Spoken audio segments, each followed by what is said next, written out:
हाय। इस वीडियो में हम डिस्कस करेंगे freedom and discipline in idealism. Idealism अगर हम फॉलो करते हैं तो फ्रीडम और डिसिप्लिन का क्या रोल रहेगा ये जानना बहुत ज़रूरी है। नेचुरलिज्म जब हमने किया था, जो मटेरियलिज्म जब हमने डिस्कस किया था, तो वहाँ पर ये जो डिस्कशन थी हमने नहीं की, बट यहाँ पर बहुत इंपॉर्टेंट हो जाएगा क्योंकि आइडियलिज्म में जो टीचर का रोल है that is different that was in naturalism. Naturalism में अलग रोल था, एक फैसिलिटेटर का रोल है, और यहाँ पर एक रोल मॉडल का रोल है।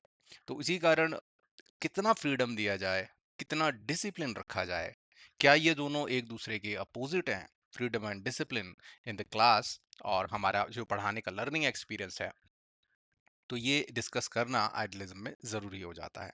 तो इसी कारण ये टॉपिक आपको आइडियलिज्म में पढ़ते हुए ये दिखेगा कि what is the role of freedom and discipline in idealism. तो चलिए थोड़ा डिस्कस कर लेते हैं। Freedom and discipline are complementary, not opposite. ये एक दूसरे का साथ देंगे, कॉम्प्लीमेंट्री, साथ में चलेंगे, ना कि उन्हें अपोजिट की तरह देखा जाए।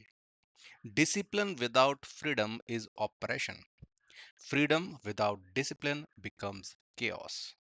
अगर हम फ्रीडम दे देते हैं और कोई डिसिप्लिन नहीं रखते हैं तो वो तो chaos हो जाएगा, और अगर डिसिप्लिन रखते हैं और फ्रीडम मना कर दिया जाता है तो वो ऑपरेशन हो जाएगा, ऑपरेशन हो जाएगा, हम दबा रहे हैं थिंकिंग को फिर तो इसीलिए they should be balance, there should be a balance between freedom and discipline. In naturalism child is assumed to be inherently good. हम नेचुरलिज्म में ये बिलीव करते हैं कि जो बच्चा है, जो चाइल्ड है, वो खुद से सीखेगा, एनवायरनमेंट से इंटरेक्ट करेगा, he will learn his lessons, and then inherently because he is good, the good virtues will come out. But idealism believes in intervention, but idealism जो है वो intervention पे believe करता है। Role of teacher is different in idealism, अगर हम compare करें naturalism से, जैसा हम डिस्कस कर रहे थे। In idealism the discipline is not enforced by fear और पनिशमेंट। ये हमें याद रखना है कि हमें फेयर और पनिशमेंट बच्चे को नहीं देना है अगर हम उसे डिसिप्लिन सिखाना है, बट ये कल्टीवेट होना चाहिए through inner control, guided by values and conscience. तो बच्चे को खुद से सेल्फ इंक्वायरी से समझ आएगा कि why this discipline is necessary. Freedom is not a license to do anything. ये समझाना चाहिए, यह बच्चे को पता होना चाहिए कि जो फ्रीडम है उसका ये मतलब नहीं कि आप कुछ भी करना शुरू कर दो। It is the freedom to think, आप सोच सकते हैं कुछ भी, आप उस पर रिफ्लेक्ट कर सकते हैं, you are free to do that, and choose rightly, so this becomes important. And choose rightly, this is all the exercise, आपको सही चूज करना है। आगे देखते हैं। The true freedom is guided by reason and higher purpose, not just desire. ये नहीं कि हमारी कुछ इच्छा हुई और हम वो करने लग पड़े, उसे फ्रीडम नहीं माना जाएगा।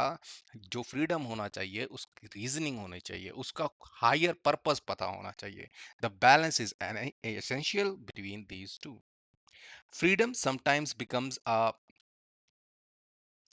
Problem for educator. जो फ्रीडम होता है कई बार प्रॉब्लम भी हो जाता है एजुकेटर के। ये थोड़ा सा प्रैक्टिकल आ गया कि प्रैक्टिकल एस्पेक्ट में अगर हम फ्रीडम देते हैं तो एजुकेटर के लिए क्या प्रॉब्लम आएगी, एक टीचर के लिए क्या प्रॉब्लम आएगी। But if freedom is connected with creativity, self activity and originality, important है, ओरिजिनलिटी मतलब ओरिजिनल आइडिया होगा, अगर उससे कनेक्ट करके फ्रीडम देंगे, it can not remain a problem. Problem तब होता है जब आपके कुछ कंडीशन थॉट हैं बच्चे के और वो उन्हीं को बोलना शुरू कर देता है, जब वो फ्रीली नहीं सोच पा रहा है, रिफ्लेक्ट ही नहीं कर रहा अपनी बातों पर, तभी फ्रीडम प्रॉब्लम देगा। बट अगर हम इसे कनेक्ट कर देंगे क्रिएटिविटी से, सेल्फ एक्टिविटी, खुद सोचने से, ओरिजिनल सोचने से, तो ये एक प्रॉब्लम नहीं रहेगा। सो दैट इज, ये ज्यादातर खंडन होता है कि फ्रीडम कितना देना चाहिए कितना नहीं, तो उसके लिए थोड़ा सा डिस्कस किया जा रहा है कि व्हाई फ्रीडम इज एसेंशियल।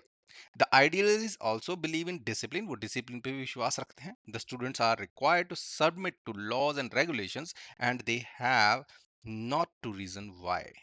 जो भी आपकी एडमिनिस्ट्रेशन होगी, जिस तरह से पढ़ाया जाएगा, जिस तरह से पढ़ाई होगी, वो एक डिसिप्लिन तरीके से, स्ट्रक्चर्ड मैनर से, ऑर्गेनाइज तरीके से होगी।